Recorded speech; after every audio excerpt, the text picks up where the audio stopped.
여호와의 율법은 완전하여 영혼을 소성시키며 여호와의 증거는 확실하여 우둔한 자를 지혜롭게 하며 읽어.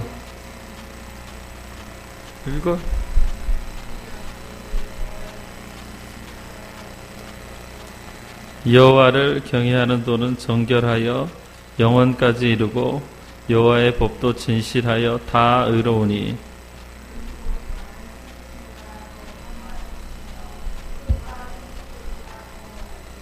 또 주의 종이 이것으로 경고를 받고 이것을 지킴으로 상이 크니이다.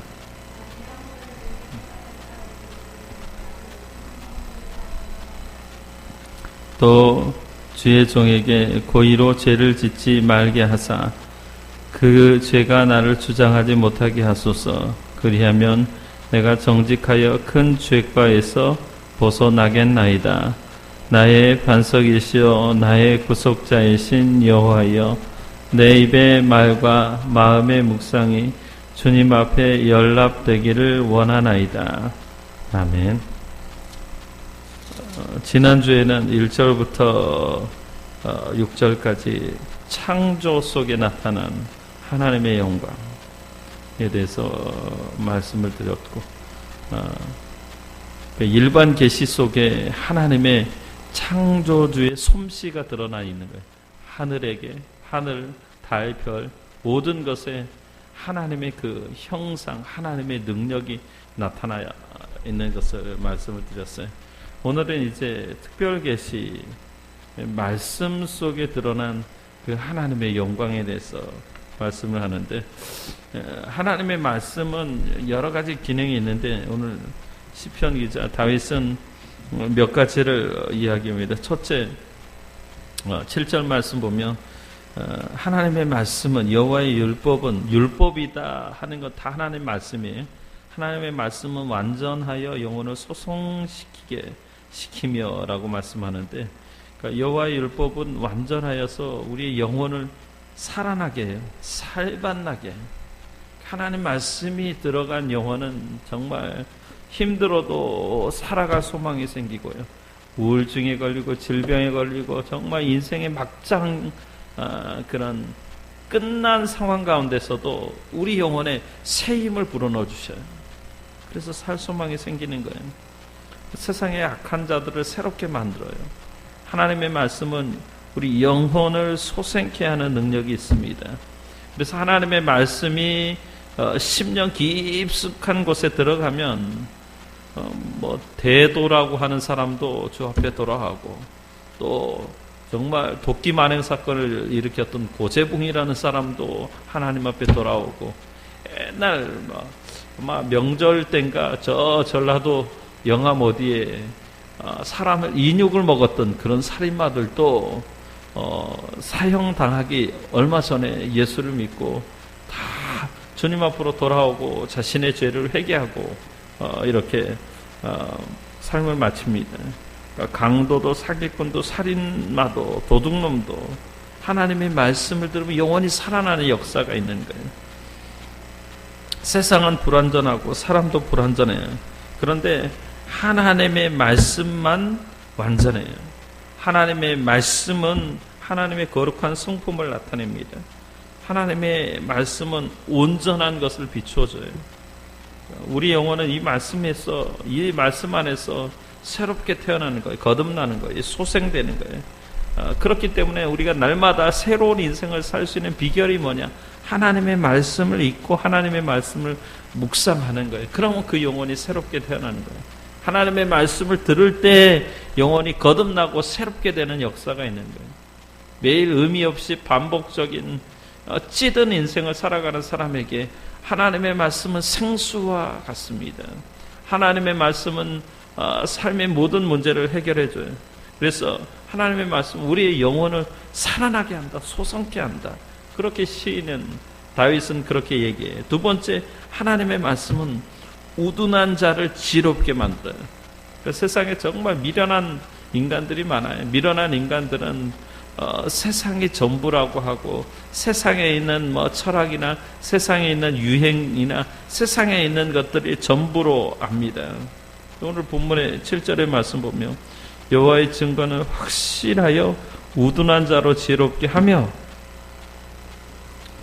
여기서 말하는 지혜는 세상적인 지혜가 아니에요. 세상적인 지혜는 남을 속이고 남을 착취하고 남을 밟고 일어나는 게 세상적인 그런 지혜.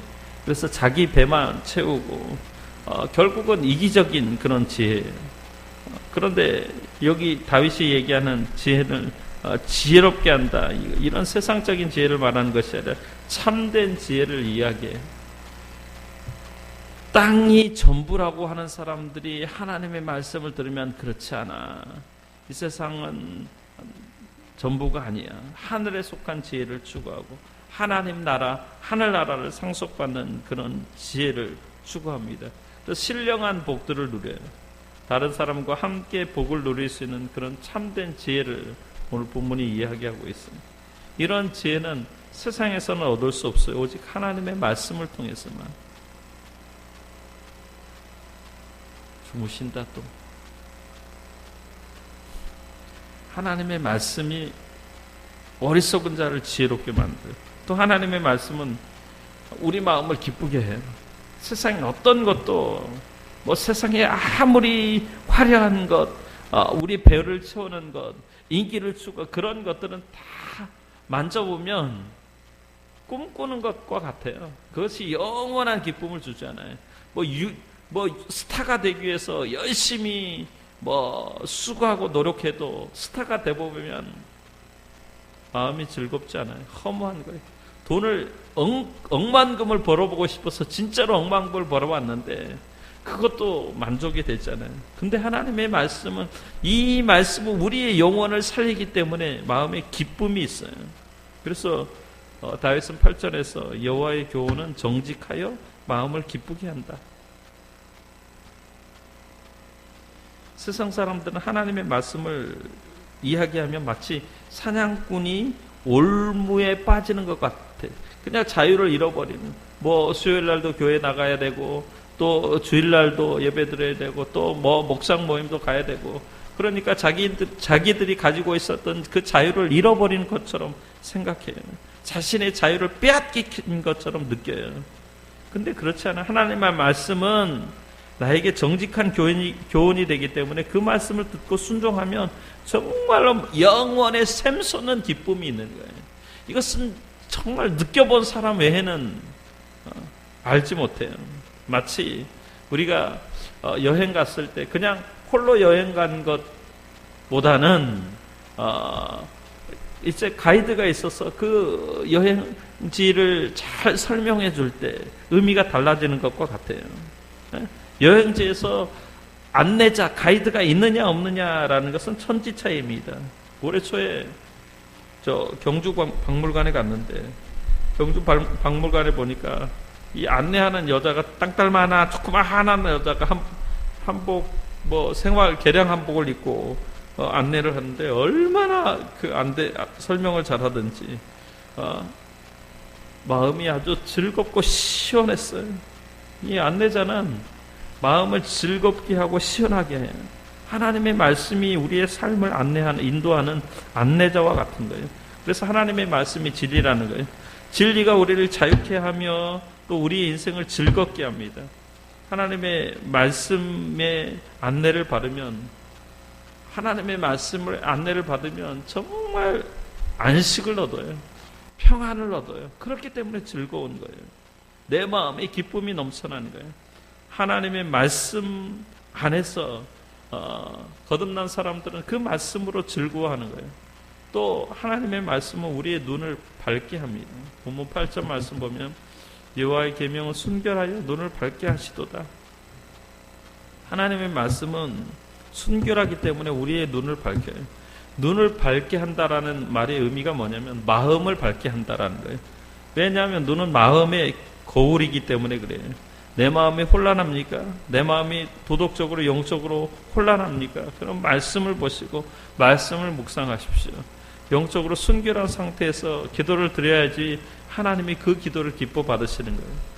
그러므로 내 마음을 하나님의 순결한 말씀으로 채울 때 우리 영안의 눈에 띄어지는 줄 믿습니다.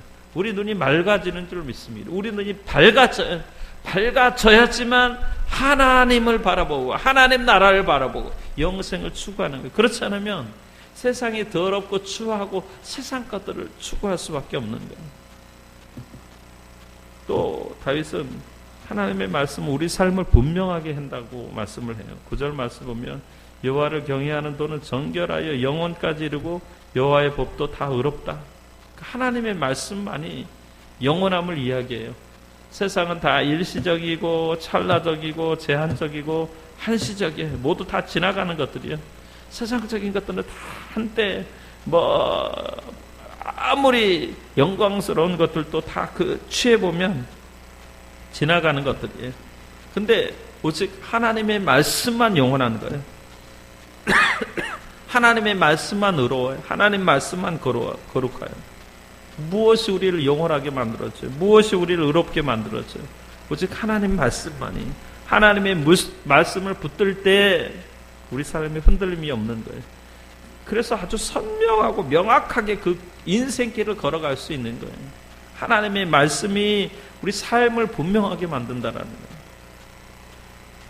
그래서 다윗은 이런 말씀을 진정 사모하기를 뭐라고 얘기하냐면은 금곧 많은 순금보다 더 사모할 것이며 꿀과 송이꿀보다 더 달도다. 금이 상징하는 게 뭐예요? 돈이에요. 돈이 줄 수 없는 참된 진리와 만족을 하나님의 말씀이 준다는 거예요. 인생은 다 돈에 목말라 하고 있어요. 하나님의 말씀은 순금보다 더 귀한 것이다. 돈은 우리의 눈을 즐겁게 해주지만 우리의 마음을 또 근심하게 하기도 해요. 돈이 많은 사람들은 돈을 강도한테 빼앗길까, 또 죽지는 않을까. 살인당하는 사람들 다 보십시오. 좋은 차 탄 사람들, 좋지 않는 차 타지 않은 사람들은 죽지도 않아요. 돈을 빼앗기면 어떻게 하나 하는 염려가 있습니다. 근데 하나님의 말씀은 우리 마음을 즐겁게 해주고 그 즐거움을 빼앗아 가지 않습니다. 세상에 재미있는 이야기들 뭘 느껴요? 맨날 드라마 본데 끝나고 굿닥터가 끝났는데 그게 마음이 즐겁습니다. 난 그 다음에 결혼의 여신 계속하고 있고 그런 것들이 그냥 보는 거예요.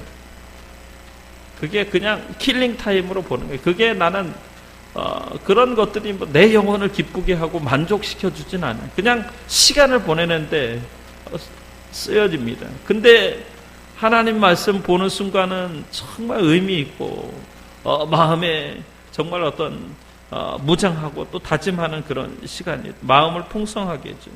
하나님 말씀은 대하면 대할수록 재미가 있어요.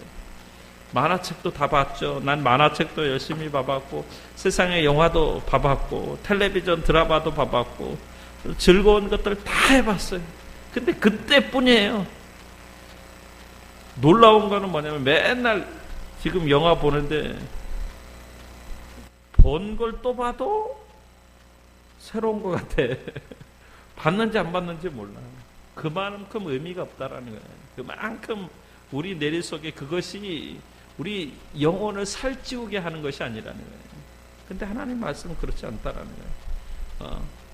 세상의 모든 게임이나 그런 것들이 다 그렇고 그런 것이다. 근데 예배를 통하여서 말씀을 들을 때 우리 영혼이 살아나고 우리 영혼이 각성하게 깨어 있고요, 깨어나고요, 우리 삶의 본질을 깨닫게 되는 거예요.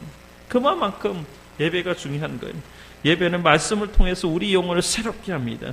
우리가 알든지 모르든지, 우리가 깨닫든지 못 깨닫든지, 우리가 느끼든지 못 느끼든지 우리 영혼에 하나님의 말씀이 심겨질 때 30배, 60배, 100배의 결실을 맺는 역사가 있습니다. 다윗은 이 하나님의 말씀을 뭐라고 얘기하면 지금 자신의 삶의 규범으로 삼았다고 얘기해요. 자신의 삶의 규범, 말씀의 울타리에서 생활하려고 노력했다는, 하나님의 말씀은 울타리와 같은 거예요. 이 평상시 울타리가 있는 거 별로 중요하지 않는 것 같은데 이리 때가 닥치고 늑대 때가 닥치고 삶의 위기가 있을 때 말씀의 울타리가 얼마나 얼마나 나에게 정말 생명을 주고 위로를 주고 안식을 주는지 모르는 거예요. 우리가 지금 평안할 때는 이 말씀이 근데 평안하지 않을 때 말씀의 위력이 있습니다. 하나님 말씀 밖에서 자유를 부르짖는 사람들이 있어요. 각종 중독자들 보십시오. 게임 중독자, 마약 중독자, 섹스 중독자, 알코올 중독자. 이들은 자유를 찾아서 무엇인가 중독되지 않으면 살 수 없는 사람들이에요. 정말로 이들이 자유롭다라고 얘기할 수 있을까요? 얼마 전에 일어났던 인천 모자 살인사건. 강원랜드에 도박을 하러 다녔다고 그래요. 엄마가 사준 집도 도박으로 날렸습니다. 카지노 집을 몽땅 잃었어요. 아내와 함께 강원랜드를 드나들었다고 해요. 그리고 아내와 함께 엄마를 죽이고 형을 죽이기로 모의를 했어요. 왜? 도박 중독 때문에 어머니를 목 졸라 죽이고 형을 수면제 타서 죽이고 토막을 냈어요. 형을 토막 살해냈어요. 함께 범행을 모의한 아내가 억울하다고 자살을 했어요. 모든 흔적이 다 나타나니까 나중에 철장에서 아내가 자살했다라는 소식을 듣고 오열했다라고 얘기해요. 자신도 자살하려고 했다고 해요. 이게 사는 인생이에요. 얼마 전에 하남에서 지나가는 여학생을 살해한 사건이 있었는데 그 사건의 결과도 그거예요. 도박 중독의 도박 중독. 경륜빚 2천만 원 때문에 아직 피지도 못한 그런 젊은 아이의 생명을 끊어버리는 거예요. 이게 사람이 할 짓이에요. 하나님을 모르는 사람들은 자유가 없어요. 생명을 경시해요. 자신도 죽이고 남도 죽여요. 자신의 삶을 자유롭지 못하게 만들어요. 왜 그래요? 삶의 규범이 없으니까. 말씀이 없으니까. 하나님의 말씀을, 법을 잊어버렸기 때문에. 그래서 다윗은 하나님의 법을 삶의 규범으로 삼는다라고 얘기해요. 은진이가 좋으니까 마치는데 마지막으로 뭐라고 얘기하냐면 나의 반석이시여 나의 구속자이신 여호와여 내 입의 말과 마음의 묵상이 주님 앞에 연락되기를 원하나이다. 그러니까 다윗과 같이 늘 하나님 말씀 가까이 하시고 그 하나님 말씀에 비추어서 사는 그런 인생이 되시기를 예수 이름으로 축원합니다. 기도하겠습니다.